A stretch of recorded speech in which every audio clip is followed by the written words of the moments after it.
आकाश जब कमरे से वापस आया तो उसकी आंखों में इशिका के लिए प्यार की जगह काफ़ी गुस्सा था।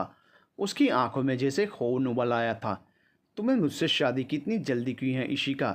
ये कैसी बातें कर रहे हो आकाश? तुम ही तो रोज़ मुझसे शादी की बात किया करते थे और तुम उसे टाला करती थी, पर आज अचानक शादी की इतनी जल्दी मेरी समझ से बाहर है। मैं तो बस तुम्हारे प्यार के लिए ये सब करना चाहती थी। वो आकाश के करीब आकर उसके गालों पर हाथ रखकर कहने लगी। उसकी आंखों में आंसू थे। अगर तुम नहीं चाहते तो कोई बात नहीं। ये कहकर वो आकाश से अलग हुई और अपना पर्स उठाकर आंसू पोंछते हुए निकलने लगी। रुको! तभी आकाश की कड़कती हुई आवाज़ आई। इशिका के चेहरे पर एक कुटिल सी मुस्कान आ गई। उसे लग गया कि आकाश उससे दूर रह ही नहीं सकता और इसके लिए उसने अपने आंसू दिखाकर अपना सही दांव खेला है। वो बेचारी सी शक्ल बनाकर आकाश की ओर मुड़ी। उसकी आंखें आंसुओं से भरी हुई थी। बाकी तुम्हारी कौन है? आकाश ने अपने चेहरे को सख्त बनाते हुए पूछा, क्योंकि इस बार आकाश उसकी चाल में नहीं फंसने वाला था। पाकी का नाम सुनते ही इशिकी की आवाज़ जैसे उसके गले में ही उठ गई। बोलो। इस बार आकाश की आवाज़ पहले से तेज़ थी। मैं नहीं जानती किसी पाकी को। यह कहते हुए वो आकाश से नज़रें चुराने लगी। अच्छा, आकाश ने एक तेज़ सांस छोड़ते हुए कहा। अब ये बताओ कि क्या सागर सिर्फ तुम्हारा एक्स बॉयफ्रेंड था? बोलो। इस बार आकाश अपना धैर्य खोते हुए इशिका पर चिल्ला रहा था। इशिका आकाश का ये रूप देखकर काफ़ी डर चुकी थी। फिर भी वो आकाश की तरफ हिम्मत करके आती है। वो अब समझ चुकी थी कि आकाश को उसके बारे में सब कुछ पता चल चुका है। अब किसी तरह आकाश को अपना बनाकर ही वो उसके करीब रह सकती है। इसलिए वो आकाश के करीब आकर उसके चेहरे को अपने दोनों हाथों में लेते हुए उसे अपने करीब करते हुए कहती है, मैं काफ़ी डर गई थी। मैं तुम्हें खोना नहीं चाहती थी, इसलिए सब छुपाया तुमसे। यह कहकर वो आकाश का चेहरा अपने करीब करने की कोशिश करने लगी। वो बस किसी भी तरह आकाश का ध्यान खुद की तरफ खींचना चाहती थी। आकाश को इशिका की इस हरकत पर बहुत ही गुस्सा आता है। वो बुरी तरह से इशिका को धक्का देते हुए चीखता है, छोड़ो मुझे इशिका। उसके धक्का देने से इशिका ज़मीन पर गिर जाती है। मैं तुम जैसी घटिया लड़की से कैसे प्यार कर सकता हूँ? तुम्हारे लिए प्यार यूज़ एंड थ्रो हो गया, पर मेरे लिए नहीं है, समझी? आकाश गुस्से में बोल रहा था। नहीं आकाश, ऐसा नहीं है, तुम मुझे गलत समझ रहे हो। इशिका ज़मीन से उठते हुए कहती है, तुम मुझे मौका दो, मैं तुम्हें समझा सकती हूँ। ठीक है, दिया मौका, समझाओ मुझे।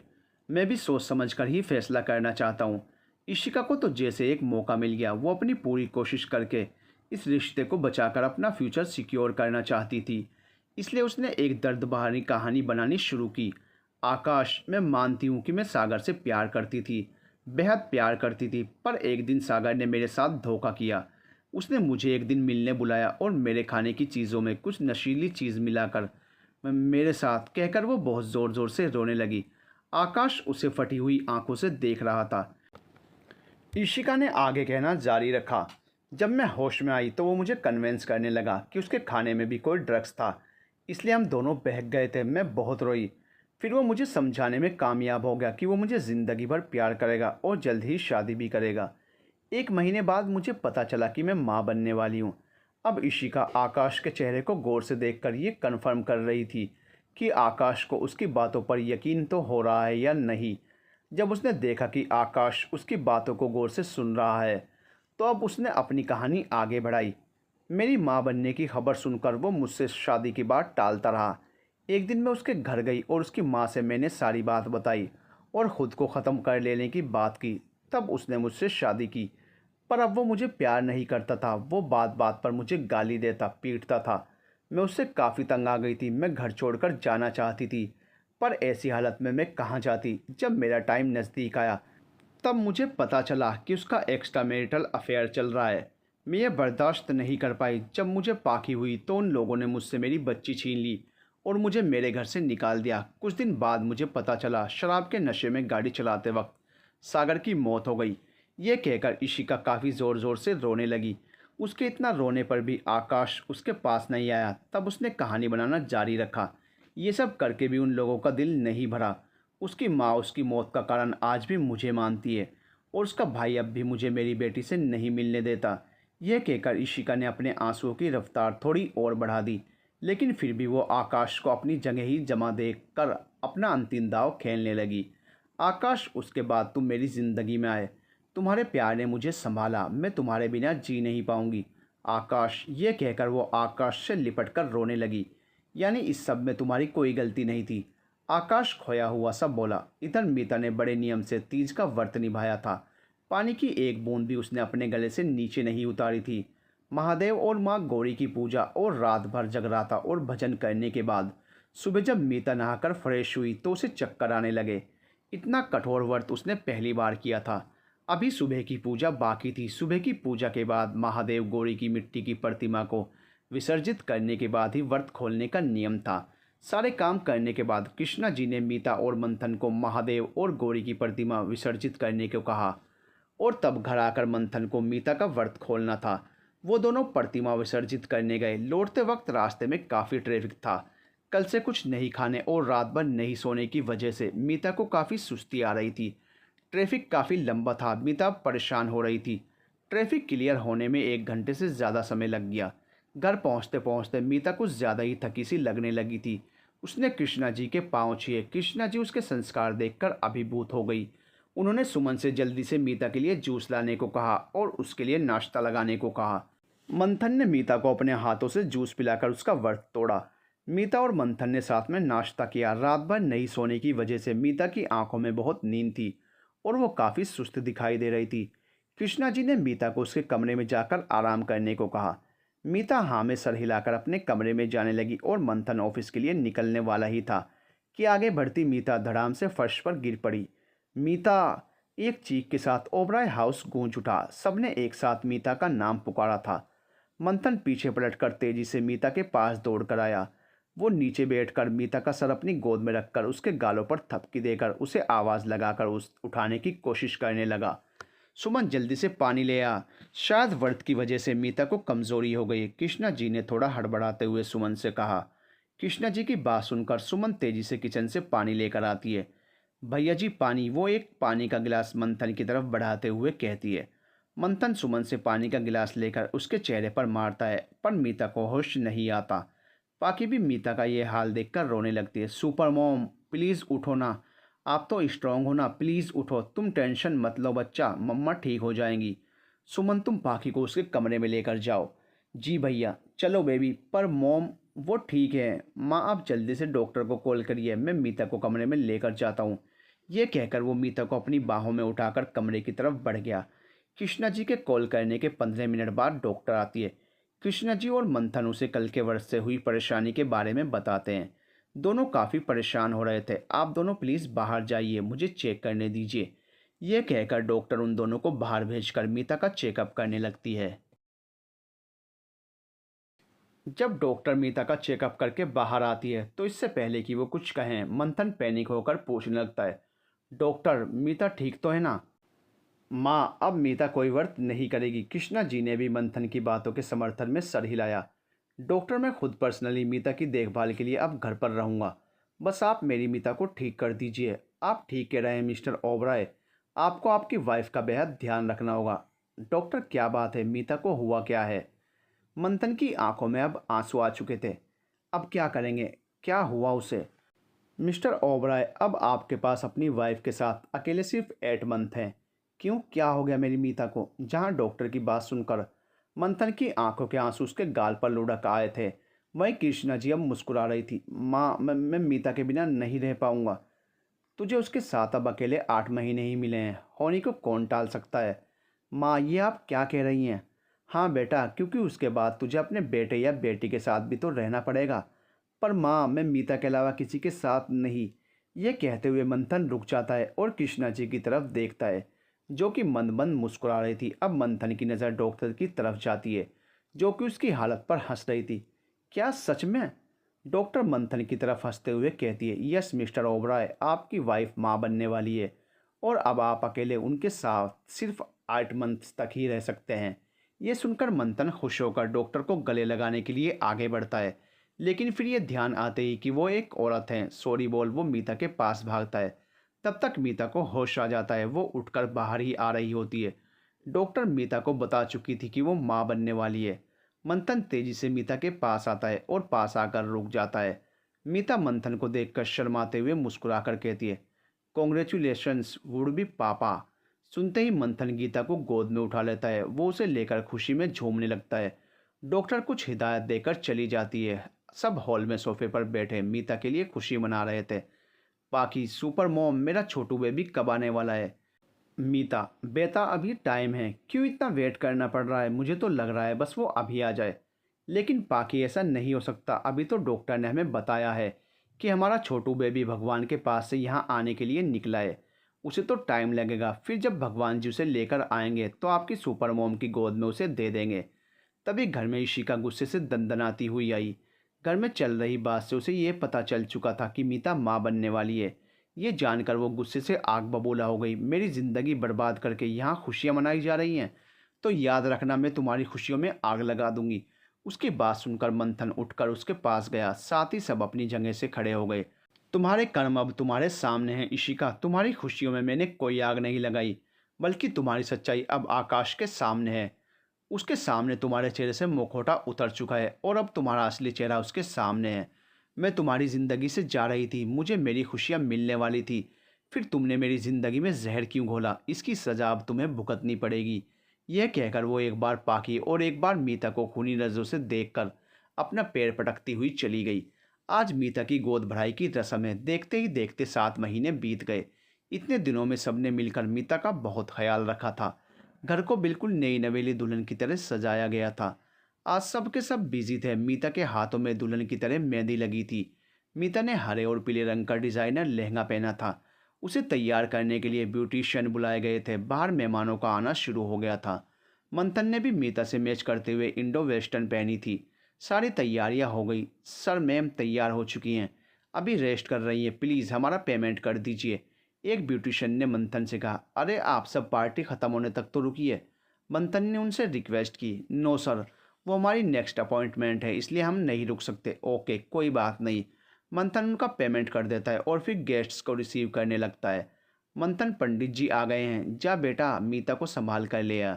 पूजा का मुहूर्त हो गया है, कृष्णा जी ने मंथन से कहा। मंथन मीता को लाने अपने कमरे में जाता है तो मीता कमरे में नहीं होती।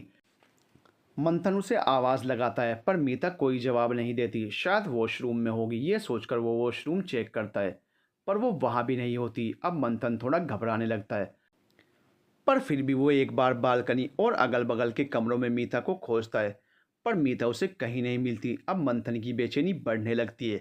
अब वो तेजी से उतरकर नीचे आता है और सीधे रसोई में जाता है पर मीता यहाँ भी नहीं थी। सुमन, तुमने मीता को देखा? नहीं भैया, हम तो जब भाभी तैयार हो रही थी तभी बस जूस देने गए थे, तभी देखे थे। कुछ हुआ है क्या? मीता मिल नहीं रही। मिल नहीं रही से मतलब वो मुझे घर में दिख नहीं रही। तुम जाकर कमरे में देखो, सारे कमरों में देखना, छत पर भी देखना। मैं बाहर देख कर आता हूँ। मंथन परेशान होकर बाहर निकल जाता है। सब जगह देखने के बाद भी मीता नहीं मिलती। शायद मीता सुमन को मिल गई हो। ये सोचकर वो घर के अंदर आता है तो सामने से सुमन आती हुई दिखती है। भैया जी, मैंने सब जगह देखा पर भाभी कहीं नहीं है। सुमन मंथन के पास आकर कहती, क्या मीता नहीं मिल रही? कृष्णा जी मंथन और सुमन को परेशान देख उसके पास आ रही थी। उन्होंने सुमन को कहते हुए सुन लिया कि मीता नहीं मिल रही है। धीरे धीरे ये बात सारे मेहमानों में फैल गई। पर आश्चर्य की बात तो ये थी कि इतने सारे लोगों में से किसी ने भी मीता को बाहर जाते नहीं देखा था। कृष्णा जी के पैर लड़खड़ा गए। वो वहीं दम से सोफे पर बैठ गई। उनकी आंखों से लगातार आंसू बह रहे थे। किसी ने कहा, मंथन जी आप चिंता मत कीजिए, हम सब मिलकर मिसेज ओबराय को ढूंढ लेंगे। सब अभी मीता को ढूंढने की प्लानिंग ही कर रहे थे कि मंथन के मोबाइल पर एक अननोन नंबर से एक वीडियो आया। मंथन ने ध्यान नहीं दिया। तभी मंथन के मोबाइल पर फिर से वही नंबर फ्लैश हो रहा था। इस बार कॉल आ रही थी। मंथन ने परेशान होकर कॉल उठाई। वीडियो देखो, दूसरी तरफ से किसी ने कहा और कॉल कट गई। मंथन ने हड़बड़ाकर वीडियो निकाला। अब सबकी नज़र मंथन के मोबाइल स्क्रीन पर थी। वीडियो में मीता एक खाली से कमरे में एक कुर्सी पर रस्सियों से बंधी पड़ी थी। शायद वो बेहोश थी। इस हालत में मीता कब तक ऐसे ही रहेगी, ये सोचकर मंथन का दिल दहल गया। उसने तुरंत उस नंबर पर कॉल बैक किया पर वो अब बंद था। मंथन बार बार लगातार उस नंबर पर कॉल लगाया जा रहा था पर नंबर लगातार बंद आ रहा था। मंथन सर, हमें पुलिस को इन्वॉल्व करना चाहिए, ये किडनैपिंग का मामला है। ये तो मंथन भी जानता था पर वो कहते हैं ना, जब मुसीबत खुद पर आती है तो तेज़ से तेज़ आदमी का दिमाग काम करना बंद कर देता है। अभी मंथन के साथ भी वही हो रहा था। वो अभी एसीपी को कॉल करने ही वाला था कि उसके मोबाइल पर एक और नोटिफिकेशन आया। कोशिश भी मत करना, मेरी नज़र हमेशा तुम्हारे ऊपर ही जमी है। जहाँ तुमने अपना दिमाग चलाने की कोशिश की तो याद रखना तुम्हारी बीवी के साथ तुम्हारा बेचारा बच्चा मारा जाएगा, वो भी बिल्कुल मुफ्त मुफ्त मुफ्त, हा हा हा। इसलिए बिल्कुल ज़ुबान बंद। जब तक तुम्हारी ज़ुबान बंद रहेगी तब तक तुम्हारे बीवी बच्चे कम से कम ज़िंदा तो ज़रूर रहेंगे, वरना मुझे दोष मत देना। ये मैसेज पढ़कर मंथन समझ गया, यहाँ कोई तो ऐसा है जो उस किडनैपर के साथ मिला हुआ है। अब जो भी करना है ये सोचकर वो आंखों में आंसू लिए तेजी से अपने कमरे में बढ़ता है और दरवाज़ा बंद कर सोचने लगता है कि आखिर मीता की किडनैपिंग किसने और कब की। वैसे मीता का किडनैपर बहुत शातिर है, जो इतने लोगों के बीच से मीता को ले गया, और उसका कोई ना कोई आदमी अभी भी हम लोगों के बीच है। मुझे पहले उस प्यादे को खोजना होगा। मैं जल्द से जल्द तुम्हें खोज लूँगा मीता। मैं किसी भी हाल में अपने बीवी और बच्चे को कुछ होने नहीं दे सकता। ये सोचकर वो जल्दी से उठता है और फिर कुछ देर सोचने के बाद पॉकेट से अपना मोबाइल निकाल कर किसी को कॉल करता है। तभी उसके मोबाइल पर एक और नोटिफिकेशन आता है, वो भी अलग नंबर से। मंथन जल्दी से उसे खोलता है। कैली मनमानी, अपने आप को बहुत होशियार समझते हो, अब सज़ा के लिए भी तैयार रहो। मंथन अभी इस मैसेज के बारे में सोच ही रहा था कि कहीं मेरी छोटी सी भूल की सज़ा कहीं मीता को न भुगतना पड़े। तभी एक और नोटिफिकेशन फ्लैश होता है। ये एक वीडियो था जिसमें मीता जिस कमरे में थी उसका फ़ैन ऑफ कर दिया गया था और मीता पसीने से तरबतर हो पानी की गुहार लगा रही थी। तभी वीडियो में एक हाथ सामने आया जिसमें एक गिलास पानी था और उस हाथ ने ठीक मीता की पहुंच से थोड़ी दूर पर सारा पानी ज़मीन पर गिरा दिया और बस एक घूंट पानी उसको दिया गया और फिर वीडियो ऑफ हो गया। इसका मतलब था कि मंथन की गलती की सज़ा अब से मीता को मिलने वाली थी। मतलब मीता को सिर्फ जीवित रखा जाएगा। यह मैसेज पढ़कर मंथन अपने आप को बेहद मजबूर फील कर रहा था। इसी गुस्से में उसने दीवार पर एक मुक्का मारकर अपने हाथों को जख्मी कर लिया। उसके हाथों से खून रिस रहा था। मंथन को समझ नहीं आ रहा था कि जब वो अकेला इस कमरे में है तो उस इंसान को कैसे सब पता चल पा रहा है। इस तरह 3-4 दिन गुजर चुके थे। मंथन अब हताश था। सारी कोशिशों के बावजूद उसके हाथ कुछ नहीं लग पा रहा था। पिछले 3 दिनों किडनैपर का ना तो कोई वीडियो आया था और ना ही कोई मैसेज आया था। जैसे जैसे दिन बीत रहे थे सबकी परेशानी बढ़ती ही जा रही थी, क्योंकि मीता की डेट नज़दीक आ रही थी। मंथन तो जैसे बिल्कुल टूट ही गया था। धीरे धीरे उसने घर से निकलना ही बंद कर दिया। ओबराइज के बिजनेस के शेयर्स भी डाउन होने लगे थे। समय गुजर रहा था पर मीता का कोई पता नहीं था। कृष्णा जी मंथन को बार बार समझाने की कोशिश कर रही थी कि यह वक्त हार मानने का नहीं है, पर मंथन तो जैसे अपनी सुध बुध ही खो चुका था। अब मीता की डेट आ चुकी थी पर अभी तक कुछ पता नहीं चल पाया था। आज जब सुबह सुमन मंथन के कमरे की सफाई करने गई तो मंथन ने दरवाज़ा नहीं खोला। सुमन घबराकर नीचे गई और कृष्णा जी को सारी बात बताई। कृष्णा जी भी परेशान हो मंथन के कमरे का दरवाज़ा ज़ोर ज़ोर से पीटने लगी, पर अंदर से कोई रेस्पॉन्स नहीं आ रहा था। सब बहुत घबरा चुके थे। पाकी और कृष्णा जी तो अब रोने लगे थे। तभी दरवाजे पर गाड़ी रुकने की आवाज़ आई। शिव घर में अंदर आता हुआ दिखाई दिया। शिव, कृष्णा जी ने आश्चर्य से उसकी तरफ देखा और उनकी तरफ जल्दी से बढ़ी। शिव बेटा, वो मंथन दरवाज़ा नहीं खोल रहा, कृष्णा जी ने बिलखते हुए कहा और ज़ोर ज़ोर से रोने लगी। चाचू प्लीज़ मेरे रेड को उठाओ ना, वो दरवाज़ा नहीं खोल रहे। पाकी शिव के पैरों से लिपट कर रो रो कर कह रही थी। पाकी का रोना देखकर किसी का भी दिल दहल जाता। बेटा मीता, उसे उसे बस कुछ मत कहिए, आप और पाकी अभी मेरे साथ चलिए। ये कहकर वो पाकी को अपनी गोद में उठाता है और कृष्ण जी का हाथ थामकर बाहर निकलने लगता है। पर बेटा वो मंथन, आप उसकी फिक्र मत कीजिए, वो ठीक है। यह कहकर शिव कृष्णा जी और पाकी को लेकर घर से निकल जाता है। उन दोनों को एक होटल में पूरी प्रोटेक्शन के साथ छोड़कर वो जल्दबाजी में कहीं निकल रहा था। कृष्णा जी अब और बेचैन हो रही थी। देख शिव, मुझे सच सच बता क्या बात है। मेरी बहू लापता है। मेरा बेटा सुबह से कमरे का दरवाज़ा नहीं खोल रहा और तू अचानक आकर मुझे और पाकी को इतने बॉडीगार्ड्स के बीच छोड़कर जा रहा है। ज़रूर कोई बात है। तुझे मेरी कसम सच बता, आखिर क्या बात है। आप लोगों को कोई परेशानी ना हो इसलिए मंथन ने मुझे आप लोगों को लेने के लिए भेजा था। उसने मुझे ब्लैंक मैसेज किया था। Blank message? हाँ, एक बार मुझे मंथन ने बताया था कि यदि वो कभी मुझे ब्लैंक मैसेज करे तो समझना खतरा है और परिवार के सभी लोगों को सुरक्षित जगह पहुंचा देना। जब उसका ब्लैंक मैसेज आया तो मैं समझ गया, इसलिए मैं फ़ौरन यहाँ आ गया। तो उसने तुझे कॉल क्यों नहीं की? क्योंकि किडनैपर की नज़र है उस पर, या तो घर पर कैमरा लगा है या कोई हमारा अपना उससे मिला है। हमारी एक गलती मीता की जान खतरे में डाल सकती है। पर यह सब किसने अरेंज किया था? मंथन ने। पर वो तो अपने कमरे में नहीं है। शिव ने कृष्णा जी के वाक्य को पूरा किया। तो कहाँ है वो? कृष्णा जी ने पूछा। वो मीता को लेने गया है। वो मिल चुकी है क्या? कहाँ है मेरी बच्ची? कैसी है अब वो? तू मुझे उसके पास ले चल, उसे मेरी ज़रूरत होगी, चल जल्दी। नहीं माँ, वहाँ खतरा है, शिव ने कृष्णा जी को मना करते हुए कहा। मेरे बच्चों की जान इस वक्त खतरे में है। मीता के साथ साथ नन्ही सी जान भी खतरे में है।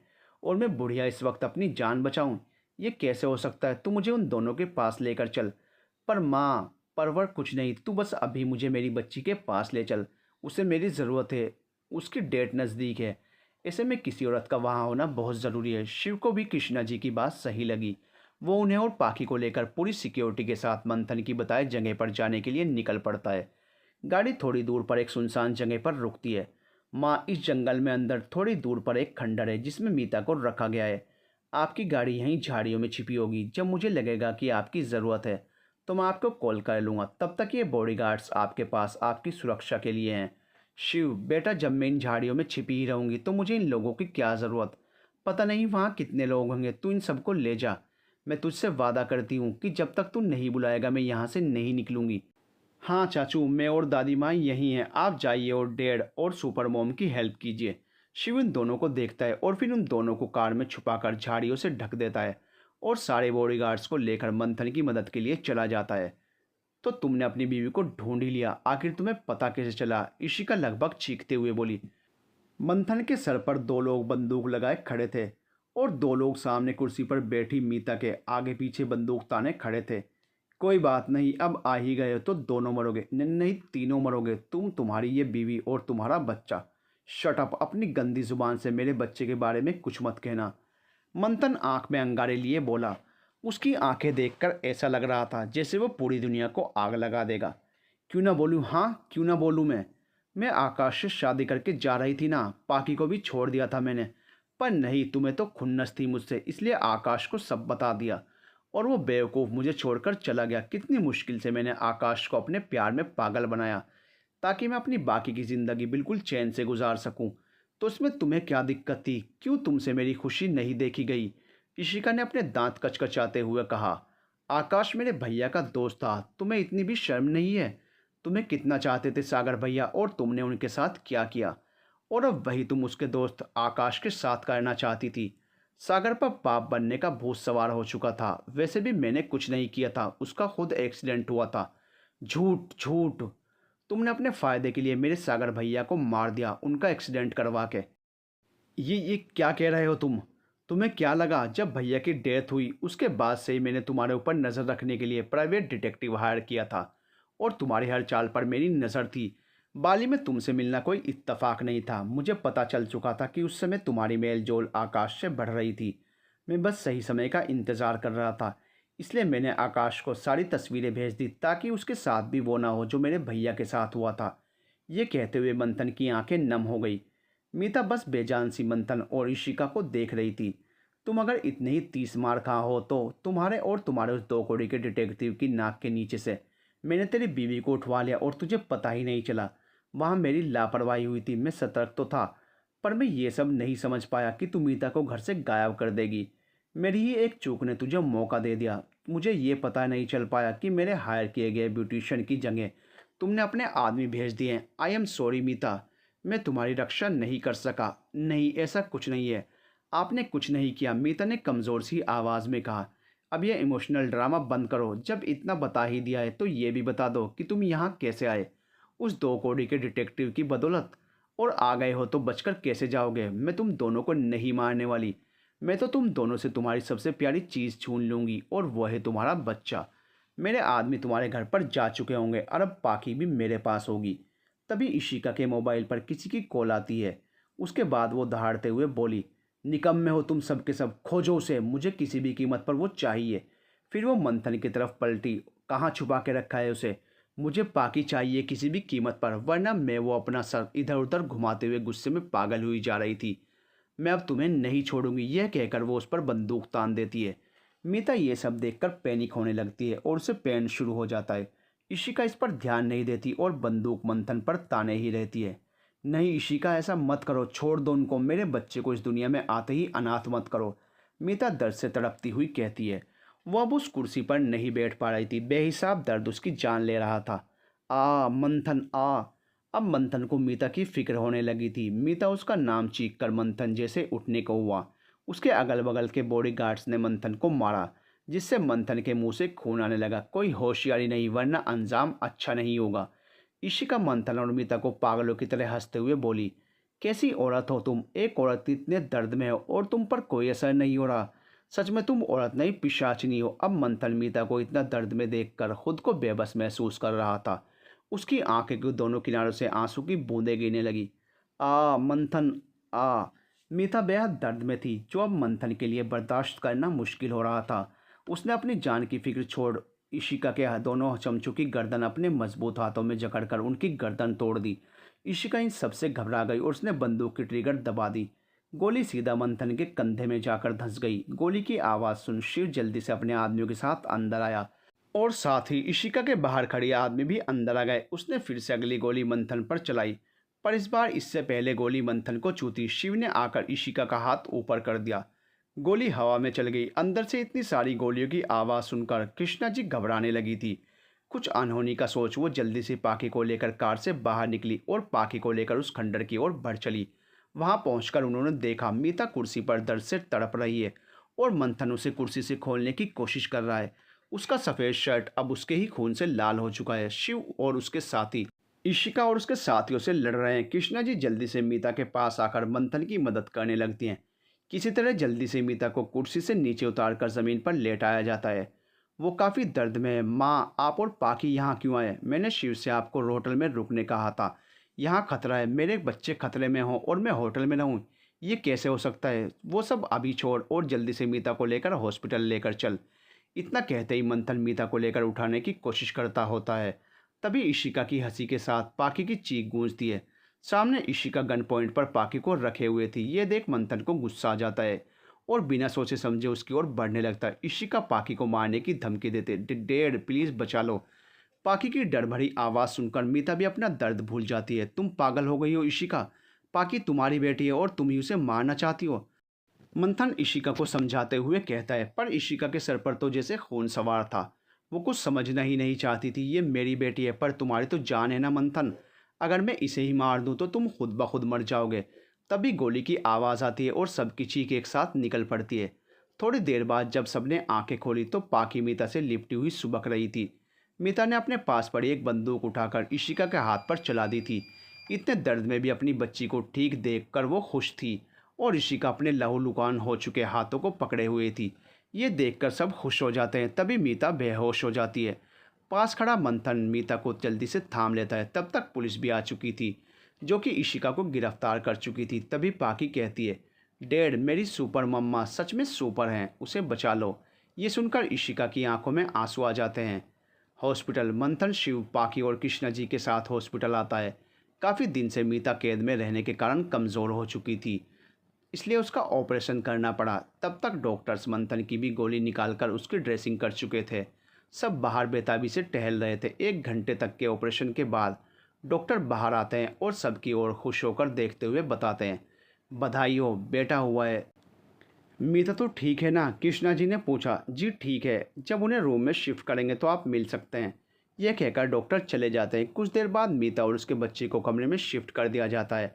शिव और पाकी बच्चे को गोद में लेने के लिए लड़ रहे होते हैं।